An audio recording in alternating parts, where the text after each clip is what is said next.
Festival goers at Cannes, pay attention. Donald Trump's move against Huawei could be the first salvo in a new kind of Cold War, where one of the main battlegrounds could be the entertainment industry.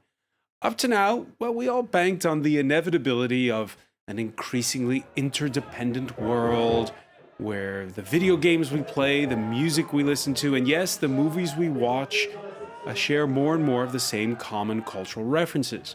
But there's already the Great Firewall of China that keeps out content over there. What kind of world would it be if partnerships like the one between Huawei and Google are undone? This saga unfolding smack in the middle of the Cannes Film Festival, which for a fortnight every year on the French Riviera serves as a launchpad to the global cinema box office. Smartphones and tablets are not only essential to the promotion and streaming of movies. What kind of stories would filmmakers tell? What kind of audiences do they target in a world eventually separated by a digital iron curtain? The digital age already rocking the seventh art, with Cannes holding out against admitting films by Netflix in competition for the Golden Palm Prize, so long as the video streaming service refuses to first screen its pictures in movie houses. The Venice Film Festival had no such qualms in rewarding Netflix's Roma, which went on to win 3 Oscars while skipping theater runs. In short, what is next for the movie industry? Today in the France 24 debate, our look at the Cannes Film Festival. And joining us from the festival, France 24 film critic Lisa Nesselson. The end is in sight, Lisa. Only, what, is it 5 more days until the award ceremony? For people who care about awards, that will be Saturday night, yeah. Saturday night, okay. Documentary filmmaker Dea Genovci, did I pronounce that right? Yes. Genovci is the co-founder of Amok Films. Your upcoming documentary is on immigrant life in central Sweden. Yes, it's about the resignation syndrome in Sweden. And it's following a family over the course of a year and a half facing that syndrome that has been affecting their 2 children. Yeah. Also with us, journalist Simon Claire, the author on Slate.fr of how China is trying to eradicate Hollywood. Welcome to the show. And actress Judith Warner, a member of 1000 Visages, 1,000 Faces, an organization to diversify French cinema. You hail from the northern Paris suburb of Saint-Denis with origins in the Caribbean. Yes, exactly. And you are going to be on the theater stage starting June 15th. Exactly, yeah, in a play by Falk Richter, Electronic City, and staged by François Rossillac. All right, that'll be in the suburb of Vincennes here in Paris. Many thanks for being with us. The France 24 debate on Facebook and Twitter, hashtag F24debate. Now, you know you're at Cannes when the only Chinese director in competition, Jiao Yinan, expresses pride at seeing Quentin Tarantino laugh at the violent humor in Diao's gangster film, The Wild Goose Lake. And Lisa, for people who watch Cannes from the outside, they have the feeling that it is this, it's a small world after all kind of melting pot.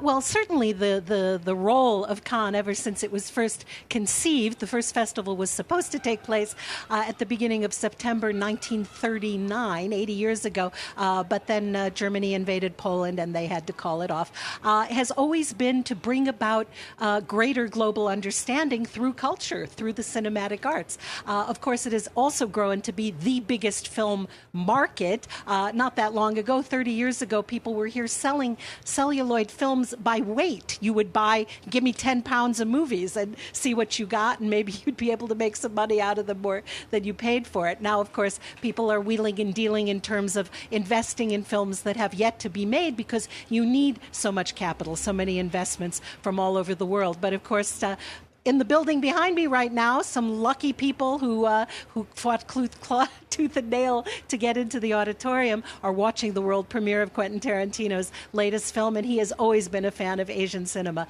That's for sure. You mentioned something essential that often viewers don't realize. Cannes is not just a film festival. Parallel to the screenings, one of the world's biggest film markets where producers and distributors do deals on a planetary scale. Lisa, how is Cannes doing? This year, I'm told the market is thriving. Of course, with the streaming services that you alluded to, the way that films get pre-bought, purchased, distributed, snapped up, all of that is changing faster than a lot of companies can deal with it. I don't know if you wanted to talk about streaming services right off the bat. I have a few things I could say about that. We can, but before that, my first question about that was simply. Where are the audiences going? Where are the buyers? Where are the sellers? It seems to be shifting. Well, there's a very strange thing, which as a film critic always makes its way into people's reviews. If such and such an entertainer is in the movie, the assumption that their fans will turn out for it. It seems to me that that's not necessarily true, but throughout the history of cinema, people would go to see, except in France, people never really paid attention to the name of the director. They said they were going to see a movie with such and such an actor, and there was even the assumption that the actors sort of made up their lines as they went along, and it took 2 hours to make a movie. It's only fairly recently in human history that people know that movies are actually assembled by a lot of other people, that there are special effects, et cetera, et cetera. But as for where movies are going, I think people are always going to, this is where my hair is going, into my mouth. People are always going to want to leave their homes, especially young people, and go out and have a communal experience in a theater. And here in France, they're still building theaters, whereas in some countries, the theatrical experience is being stomped out. And I think that is a danger for an art form that we have shared globally for over 100 years. All right. The rise of China's consumer class can be illustrated in one graph. The country's share of the world movie box office surpassing the United States. And Simon Claire, you heard Lisa say it. People still want to go to the movies, and they want to go to the movies in China. Yeah, and more especially, it's important to say that China and Hollywood had a strong relationship since a long time.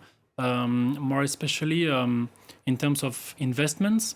In China, there is this huge group called Wanda, and Wanda is now so powerful that it had buy the AMC theaters.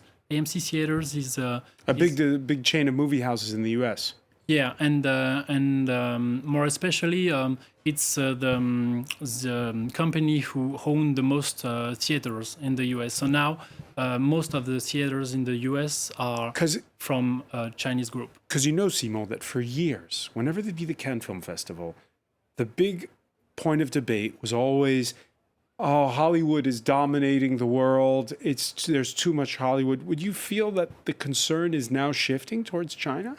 Yeah, it's shifting on the fact that today a lot of movies who seems to be like Hollywood movies are in fact like co-production with China. Like for example, I think of movies like Transformers 4 or that kind of huge blockbusters. These movies are co-productions, so they could be in the Chinese market and also in the American market and in Europe, etc. And if the U.S. and China have a trade war, how does that impact movies? It's difficult to say because today the relationship between the two countries is so strong that I'm not interdependent. Sure. Yeah, because most of the Chinese film industry is linked to the American film industry in terms of process, in terms of studios. So today, I think even if some things happen in terms of political context, I think that it's the relationship today is so strong that it could not be like it can't be undone. Yeah. Even though, and this is something you think about when you produce a documentary, is what platform is it going to be seen on?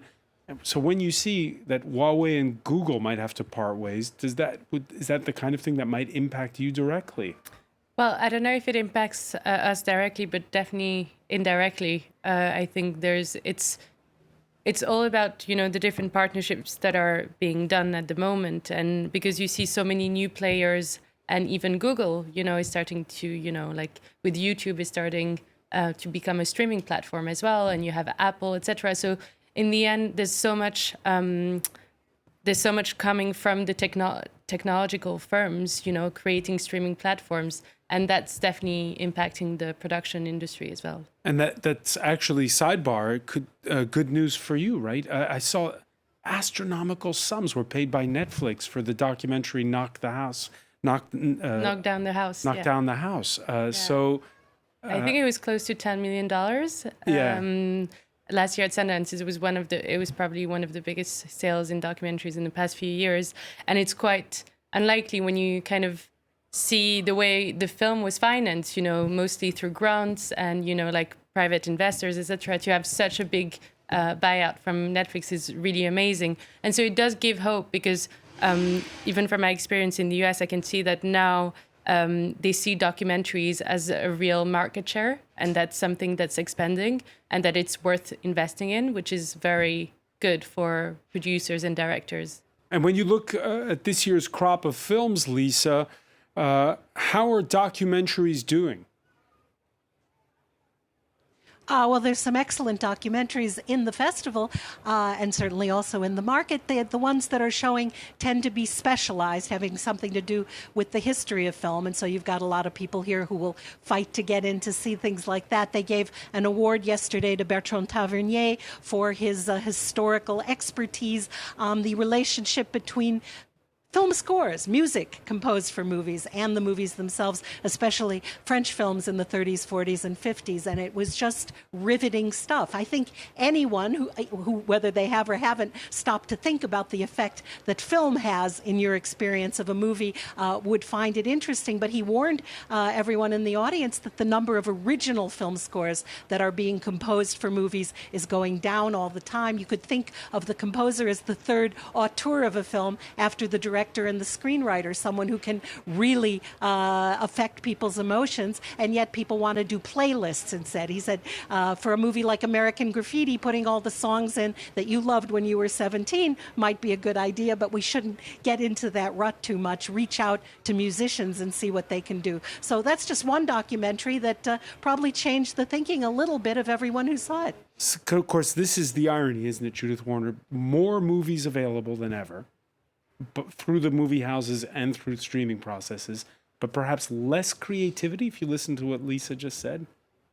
Well, I think yes and no. Because, of course, with the franchises, we see, movie franchises, we see less creativity. But I think, the younger generation, even in my organization, we are trying to write our own projects. We are trying to build our own, do our own projects. And it is true that we are deeply, deeply influenced by what has been done, and we are deeply into the Netflix, the platforms, but also the movie theaters. And I think we get nourished by all that. We get, this is our inspiration. Let's talk about that. We can show up the statistics. How are movies doing? How are movie houses doing? Well, not so bad, actually, over recent years. Streaming is now ingrained in North America. North America is the part in deep dark blue you see on your screen there. And yet, more people went to the movies there last year than the year before that. So the numbers are up there. When you look at that graph, what does it tell you, Judith? Well, for me, movie theaters cannot die. I mean, the experience of going to the movie theater, it's still such a huge deal for people, even for myself. I mean, I see it with the people from our organization. We just love going all together, on Friday night or whatever, or even Tuesday night. And how about the people you grew up with? Do they go to the movies? Oh yeah, same thing. My mom still goes to the movie. My sister goes to the movie. For me, it won't die. We do have Netflix, but it won't die. Is this which way do you see the trend going? I think it's also interesting to see that the younger generations mostly talk about Netflix series when they are just having regular talk in bars or etc. in the everyday life. they are mostly talking about series now. And one interesting thing is to see that maybe like 5 years ago, they were talking about the same series, but now we have so much series, and most of the talking is about, oh, have you seen this series? Oh yeah, it's great. Oh, okay, but you should see this one. And now we are talking about different series. We don't have. So it's a bit like the shift from when you had just one television channel in France to having lots of different TVs. Exactly. People aren't watching the same stuff at all anymore. Yeah, that's it. That's interesting. You get the sense of that as well? Yeah, I guess it's like it becomes very niche because there's so much more content being produced. So it's very much specialized, and so it's what the strategy of Netflix is to really have a series that targets with micro targets of population. So you have a broader sense of you can have like more people watching things, and they can produce more and more content because of that, because it's highly specialized. So on the one hand, I'm still confused. More people going to the movies, which are a communal experience. But on the other hand, this giant offer that you can get, which seems infinite on streaming. But I mean, I would agree with Judith in the sense that it's so a different experience. I think it has a social component of going to the cinema. I think it's also another way of, experiencing life. I think the setting as well is very, it's like about, like as if when you go to watch a play or anything, it's like you have these 2 hours in the cinema to just only focus on this film. Whereas like obviously when you're on Netflix or on a streaming platform, you're maybe like, concentrating on other things as well. How the Cannes Film Festival deals with all this, we're going to put it to Lisa Nesselson when we come back. Stay with us. You're watching the France 24 debate.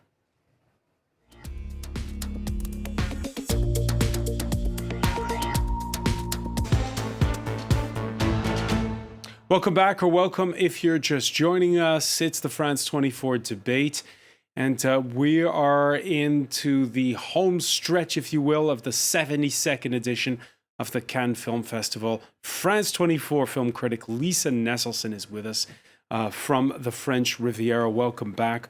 Welcome back as well to Dea Gvinosi, co-founder of Amok Films, documentary filmmaker. Actress Judith Warner, member of Mille Visages, 1,000 Faces, an organization to diversify French cinema. And Simon Clair, journalist and author in Slate.fr of How China is Trying to Eradicate Hollywood. There was genuine anger. We were talking about Netflix before the break, when Netflix never bothered in most countries to offer Roma in movie houses. Roma is Alfonso Cuarón's semi-autobiographical tale set in Mexico City in the 1970s. And if you watch it on video streaming, it's definitely an art house film that's made for the big screen.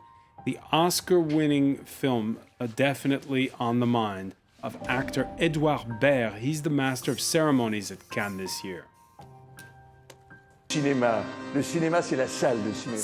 is about being at the cinema, being together, going out, that miracle. It's not about staying home eating pizza while watching Netflix, or watching the pizza, or watching yourselves watching the pizza. Cinema is the collective, the group. It's human warmth. Please don't go home tonight, and welcome to the 72nd Cannes Film Festival. Is that the right way to pitch it, Simon Clair? Maybe, but at the same time, I think it's important not to forget maybe the younger generations who are more into Netflix, TV series, etc., and not so much into the theaters.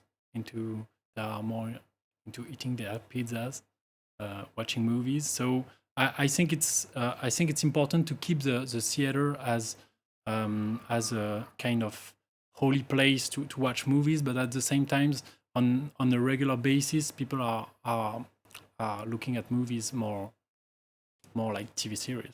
More as if they're TV series, Judith Warner?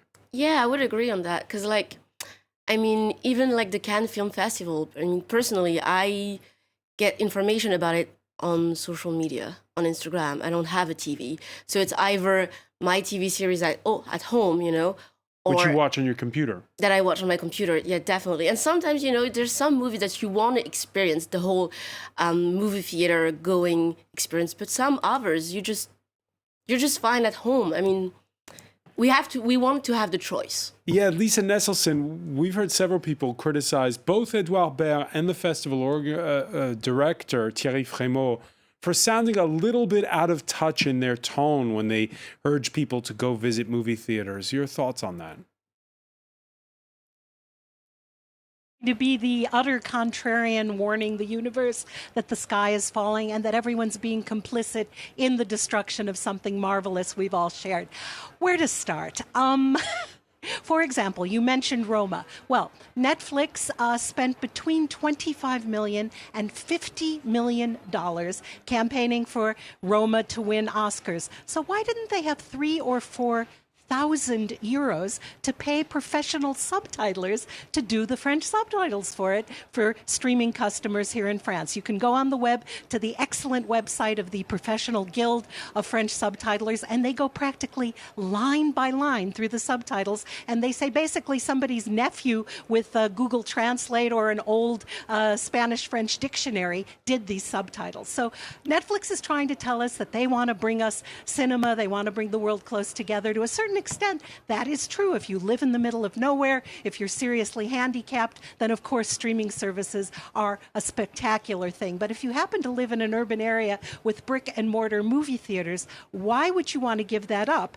Something people don't think about is that if Netflix succeeds in getting more and more people to stay home, more and more people to think that movies really cost too much and it's better to just pay a subscription fee to stream what you wish at the hour you wish and to eat what you wish in the setting you wish, well, when they've wiped out all the brick and mortar movie theaters, except here in France, where they're still building them, then they are free to raise their subscription fee to whatever they want it to be. So it's very reasonable right now. But if they are someday the only game in town, well, then they can say, sorry, it's not $10 anymore, it's $20. I think about the Gilets jaunes movement, the yellow vests, and something that has really jumped out at me these past few months is that French people interviewed, they will say over and over again, we don't even have enough money to go out to a movie. So in France, on the same level as having a roof over your head, a job, food to eat, clothes to wear, is going out to the movies. I'm guessing that in the US, a similar low-income person would probably say, I can't pay my cable bill or I can't pay for my cell phone. So it's an aspect of the good life here in France. Something that people do not think about is the way you receive the image. And this is going to sound about like some sort of professional fetishist, cinephile thing, but it's very true. There's research. When you look at a screen, if it's a TV screen, a cell phone screen, a computer screen, the light source is behind. It is emanating out and beaming into your brain through your eyeballs. That goes to a different part of your brain than reflected light. So if you are in the movie theater, you are seated facing the screen, the projector is behind you, the light goes to the screen and then bounces back into your eyes, into a happier, pleasanter part of your brain. It is actually a calming, more pleasant experience than watching any sort of screen. It's like looking at an oil painting in a museum. You're seeing reflected light. People don't think about that. So I think the scorched earth policy that they're practicing is detrimental. The other thing is their business model. They could go bust from one day to the next, like Wow Air in Iceland. They're 1 minute, gone the next. Lehman Brothers. They buy the rights to movies in perpetuity. They lock them down forever for a set fee. So if all of a sudden they just don't exist anymore, they go poof. What happens to all the movies in their catalog? They may be inaccessible to us forever. All right. Well, I don't know if it'll go that far. I'm sure that there'd be a fire sale, perhaps. But Dea Ginovsi, your thoughts listening to Lisa there. It's true the technology moves so fast. When you make a documentary, are you thinking about whether it's for a big screen or a tablet or a computer screen, as Judith was saying, or a television screen with a 16:9 format? I mean, you have to, because there's requirements for every single platform. So all the streaming platforms have quite high requirements in terms of like what kind of camera you can use when you're shooting. You know, now it's like 4K for most of cameras. Certain cameras you can't use anymore, depending if it's only like, let's say, a Netflix production or whatever. So all these technological requirements are very much like part of the process of, preparing and producing a film, of understanding what are the requirements for this certain outlet. All right. By the way, the Chinese equivalent of Netflix this Tuesday announcing the first on-demand cinemas. This is in Zhongzhang City in southern Guangdong province. Effectively, you can rent a room for your own private screening with friends. It was only a matter of time, Simon Claire, before streaming services tried to take on movie houses on their own turf. Yeah, and I think it's interesting to see the case of Game of Thrones. At the very beginning, it's a TV series that you're supposed to see on a computer screen. And it became such a phenomenon that a lot of people want to see it on big screen. So I think that the Cinematheque screened the movie, and a lot of people want to see it together, to talk about it. So it's basically slowly becoming like a long movie, but evolving from the TV series to what is supposed to be a movie. And do you share Lisa's fears over what Netflix could eventually do to the movie industry globally? Yeah, but I think at the same time that the theater will stay, and the economy of the movie industry will stay nearly the same during a long time, because it's for things like Cannes or that kind of huge institution, everything moves slowly. So I think Cannes will evolve, but it's going to take a lot of time, and I'm sure that they have still a lot of great days. Cannes will blink first, is what you're saying in the battle with Netflix. Yeah, I suppose. Okay. Then there's the Alain Delon controversy we've seen at this year's edition. The legendary French actor receiving a Lifetime Achievement Award over the objections of an online petition opposed to homophobic comments, past support for the far-right National Front, allegations of assault on partners. Festival director Thierry Frémaux standing by Delon. We're not giving Alain Delon the Nobel Peace Prize. We're giving him an honorary Palme d'Or for his career as an actor. Alain Delon has said things. That's right. And he has a right to express opinions, which I personally don't agree with. And I don't really know what he's said exactly. Do you agree, Judith Warner, with the director of the Cannes Film Festival? Well, a little bit, because like for me, growing up in France, I saw Alain Delon's movie on TV growing up.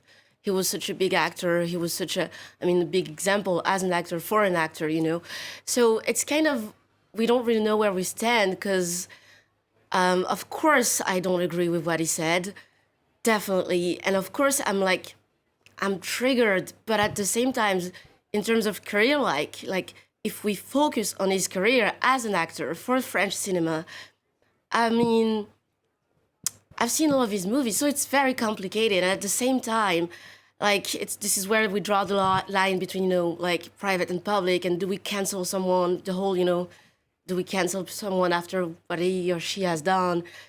I really don't know. It's a tough one. Dea Giovanovci, your thoughts? I think for me, the biggest focus, if we think about, maybe his comments about women and maybe LGBTQ, etc., it's really more about focusing on representation in Cannes of women and a diverse, group of filmmakers presenting their films. So I feel like it kind of takes away the focus that should be had on, who's actually participating in the festival, and not just a famous French actor who said certain things. But it's definitely more of a structural problem that we can see in Cannes rather than someone being honored. Yeah. So should he have not been honored? Or? No, I mean, for me, I'm kind of similarly to Judith. I think that it's kind of a debate about this private persona and public persona. And I mean, personally, I do admire his career. I don't agree with his, personal opinions and what he might have said in the press. But I wouldn't, deny him a Palme d'Honneur. Now, Lisa Nesselson, you and I have discussed this already, and we agree that you've said the same as Judith and Dea on this matter, that honor the actor, not the person. On Dea's second point, which is that this controversy taking away from the fact that Cannes can do better when it comes to gender parity. Oh, well, gender parity is such a can of worms. Instead of saying there are only 4 women in the competition out of 21 films this year, I think the proper way to express this is, hey, there are 4 women in the competition this year, because that is just about the percentage of films that happen to have been made by women that were submitted to the festival. Of course, the Cannes Film Festival every year tries to be a balanced snapshot of the best filmmaking worldwide that happens to be available to be shown during 2 weeks in May. And so I think that's progress, and I think that they've had parity on the juries for ages. They've had women jury presidents going back to the 1950s. People criticize Cannes for things that it really shouldn't be criticized for. I'm very happy to hear what the panelists in the studio in Paris had to say about Alain Delon, but they're Europeans, and so they've given a measured, thoughtful assessment of who Alain Delon is and whether or not he should be honored. As an American citizen, I feel like I should practically extend an apology to the whole world for these petitions that are started in North America by people who just really shouldn't be so knee-jerk and ignorant and should inform themselves a little more. So has Alain Delon said a few things that seem objectionable in 2019? Indeed, he has, but they are his personal opinions. And if you go back and look at what this man has stood for and done throughout his career, he has done some magnificent things, some daring things, because he had no real education. He left school at 17, was in the army in Indochina for 3 years. I didn't know this until recently, but that is where he met Jean-Marie Le Pen. They were soldiers at the same time. So I have some friends I've known for 40 years whose current political positions I can't stand, but they will always be my friends because I've known them for a long time. In the case of Alain Delon, in 1969, when fag bashing was still a permissible sport, when gay people had limited to no rights in most places, Alain Delon, at the height of his planetary fame, came out and said publicly, personally, I have no interest in sleeping with another man, but if I did, it would be nobody's business but my own. That was an incredibly bold and daring thing to do. Luchino Visconti, who was openly gay, he was born in 1906. Men didn't behave that way publicly and have careers for the most part in the arts. He stood by him until his mentor's death and had absolutely no problem with associating with people who were known homosexuals. He played in Vogel Schlorndorff's 1984 version of the Proust adaptation, Swann's Way. He played Baron de Charlus, a very flamboyantly gay man. So if he said some things like he doesn't think gay couples should adopt, that is his personal opinion, and he is entitled to it. He rescued, he went and found Joseph Losey in 1976 to make the absolute masterpiece, Mr. Clown, which was shown after he was given his honorary palm. He went and found an American director who had been blacklisted in the United States in the McCarthy era and was a communist. He went and found a brilliant Italian screenwriter who was a communist, although Delon himself was a Gaullist. So he was showing incredible tolerance to talk about the Veldiv roundup, in which the French government was completely complicit in going and arresting 13,000 French French citizens, and handing them over to the Nazis with a great deal of zeal and efficiency. No one was talking about that in the mid-70s, and yet Delon was instrumental in getting that film made. So I think we need to look at the man's actions and not some of the things he's happened to say recently, and this knee-jerk petition makes me very angry, as you can tell. It does make you angry. Simon Claire, we've been talking through most of this show, wondering, with the advent of the digital age, where the cinema industry is going. Here we're talking about the past, and this is one of the things about the digital age, isn't it? That there's no such thing as a grandfather clause. Nothing is forgotten. Everything is on the record with the internet. So what does a big film festival do? Faced with, and we've talked about it in recent years, they've resprung up controversies surrounding the likes of Roman Polanski and Woody Allen. It's interesting to see that, for example, this year at the Cannes Film Festival, there is this this guy called Kid Ismail is a French producer, a singer, DJ. He's also an actor in the last Gaspar Noé movie, Climax. And for example, he asked to the Cannes Film Festival if he could go on the red carpet with a dress with flowers. He's black, he's gay, he's really involved in the LGBT community, and Cannes agree to let him go on the red carpet with a dress. And so I think it's another thing outside of the Delon controversy, showing that Cannes is slowly evolving, maybe in a good direction sometimes. You agree Cannes is evolving? Yeah, I think they're definitely aware of what is happening around the world and at different film festivals as well. But I think one of the most striking examples is probably the US film festivals like Tribeca and Sundance, which are reaching parity in the last few years in the films they're showing and the filmmakers they're representing. So I think it's definitely possible for Cannes as well. But I think it also starts beforehand about proactively looking for the stories that are being told by the underrepresented minorities. Do you feel as though that's changing? Yeah, I think it is. Slowly, definitely. I mean, when we're concerned, we always think like maybe it's going a bit too slow. But I think it's changing. I mean, with the 50-50 in 2020 initiative, and they went on the red steps last year with the Noir n'est pas mon métier book, that they went on the red steps last year. So Cannes is opening its doors. Cannes is listening.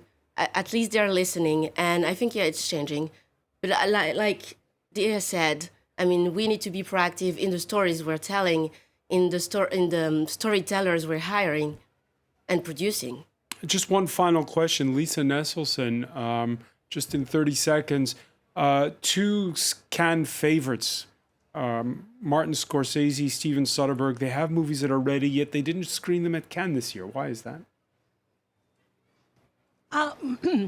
I believe Thierry Frémaux said the Scorsese wasn't actually ready. We didn't even know if the Quentin Tarantino was going to be ready. And that is, by the way, the only film that is being projected on film as film, 35 millimeter, because Quentin insists on that. And the festival will show your film in any format you wish. They'll move heaven and earth to do that. And Soderbergh, of course, he really was put on the map by this festival because he won the Golden Palm at a very early age for Sex, Lies, and Videotape, and his career has been magnificent ever since.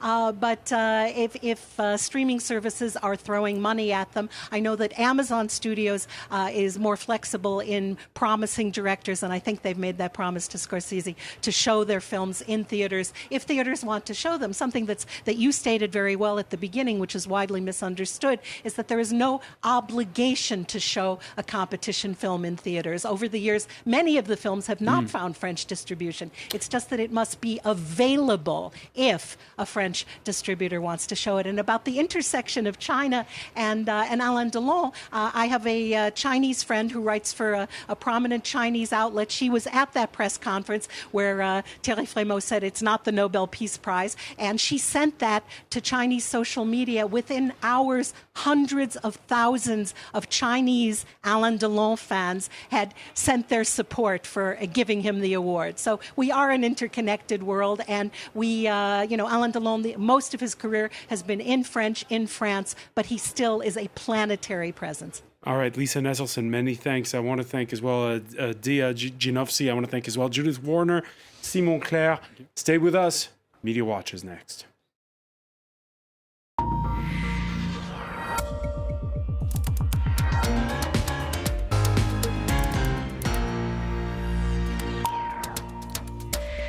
And we say hello to Emma James. And hi there. So you heard from our panelists. Yes. Moves being made, not as fast as Dia would like, but there are moves towards gender parity. Yes, and I think there are times when women can actually help themselves, because when you look on the red carpets, you see women in these torturous high heels, and Elle Fanning here, who has a very pained expression on her face in that photograph. That is perhaps explained by the fact that she was wearing a dress so tight that later that evening she passed out. Now, the idea that men objectivise women and that we should have gender parity. Maybe we should have gender parity when it comes to what we're wearing. Actually wear something that we're comfortable in, we can breathe in, because this is crazy. But anyway, that is a bit of an aside, because what I wanted to talk about was Alain Delon. I'm very much at the opposite end of the spectrum from Lisa Nesselson. She loves film. I'm not the biggest of film buffs, I'm the first to admit. However, this actress chose to make a statement on Sunday about Alain Delon. This is a temporary tattoo. She didn't go the whole hog and get a full-on tattoo that will be with her for the rest of her life. But it says, "Stop violence against women." Now, she is Saint Van Roy. Now, interestingly, she is also one of the people who accused Luc Besson of rape. She's actually dropped her case because of a lack of evidence, but it may reappear. He, of course, denies it. But this message was about Alain Delon and him receiving this great honour from the Cannes Film Festival. She took to the red carpet wearing a backless dress to show this off. And what she said is the complete opposite of what Lisa was saying, that not everything should be forgiven and forgotten just because somebody's a star. She said about Alain Delon that he's a great actor, but says things that aren't okay. We always minimise sexual violence, because he has himself admitted slapping women during his lifetime. But she's not just hitting out at him. She does also criticise the industry as a whole. She says that it uses art as an excuse to put itself above the law. Being indifferent is being an accomplice. And that is a really interesting take for someone who is an actress who makes her living in the industry. She's saying, come on, we've got to stop covering up for these people who do the wrong thing. Now, interestingly, Salma Hayek chose to take a very different route with her protest. She actually didn't attend this award ceremony for Alain Delon. She's in Cannes, she's doing lots of other things, especially promoting the role of women, but she's been such a vocal supporter of the Me Too movement that she didn't attend because she felt that that would be hypocritical, and perhaps that's the best stance to take. Now, one of the petitions, and I think this is what Lisa was talking about, it has only garnered 26,000 signatures. It's not the biggest petition in the world, but it does talk about the fact that he has made racist, homophobic and misogynistic comments. He has talked about being gay, being against nature, and it is interesting to see people do have very different takes on it. Monsieur Delon is very unapologetic, as we have heard. He says this award was about recognising his career and his career only, and he says that is irreproachable, and you can't argue with it. But he also said in an interview that was published on Sunday, I said I had slapped a woman, yes, and I should add that I have received more slaps than I gave. Not necessarily the best argument. He also claimed that he never has harassed anyone. I don't know that men should be getting brownie points for not harassing their co-stars or other women in the business. And also, we have, of course, unsurprisingly, heard Thierry Frémaux, who runs Cannes, has defended the choice. Of course he would, because he has to stand by that. But it is interesting. This is a piece from the New York Times talking about how Cannes is making big strides for equality. But some people are seeing it as one step forward, two steps back, perhaps even more than two steps. Because although they are trying to get some sort of gender parity, which is tricky when not so many women are making films yet, and they have said there won't be positive discrimination. But it does seem odd to say they want gender parity, but then they recognise somebody who has done something that most people would believe to be heinous. All right. The debate rages on when it comes to Alain Delon, and also what the makeup of Cannes is, both in terms of its participants and its content. Many thanks, Em and James. I want to thank our panel once again. Thank you for joining us here in the France 24 debate. More coverage of Cannes on France24.com.